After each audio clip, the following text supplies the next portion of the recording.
Bonjour tout le monde, comment allez-vous? Aujourd'hui, nous allons parler de Stuff Smith, le violoniste de jazz.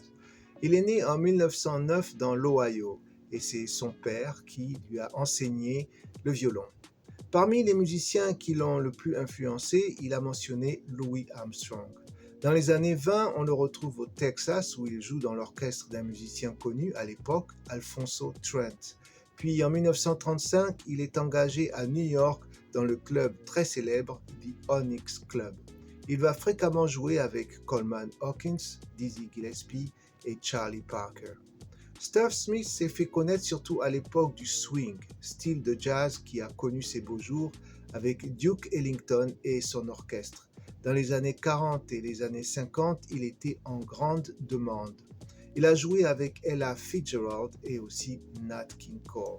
Dans une petite autobiographie publiée en 2002, donc à titre posthume, Stuff Smith, bon vivant, raconte des anecdotes, comme par exemple quand il a été conduit en voiture dans New York par Art Tatum, le pianiste aveugle. Et il parle aussi de la fois où, revenu d'un spectacle, il s'est endormi dans le métro et qu'on lui a volé un de ses violons. Parlons maintenant de son jeu, de son style. Eh bien, c'est le plus grand des swingers. Je vous invite à écouter la composition One O'Clock Jump. Elle vous fera claquer des doigts. Un autre morceau dansant est Blues for Timmy. Il arrive à rendre le son du violon proche de la voix humaine. Vous pouvez aussi écouter sa version de Take the A-Train, réussie. Mais ce musicien sait également jouer des chansons très sentimentales.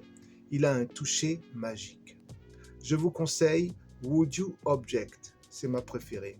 Il fait pleurer son violon comme un amoureux éconduit. Un autre numéro qui est émouvant est It's Wonderful. C'est lui qui a composé cette chanson et Louis Armstrong l'a reprise. On a reparlé de Stuff Smith en 2017 car sa famille a retrouvé son violon préféré qui avait disparu à sa mort en 1967. Il avait surnommé ce violon Big Red. Stuff Smith s'exile en Europe dans les années 60 et vit à Copenhague.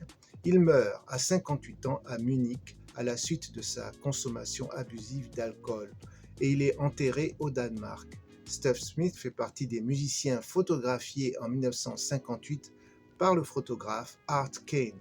La photo s'appelle A Great Day in Harlem. Merci l'artiste.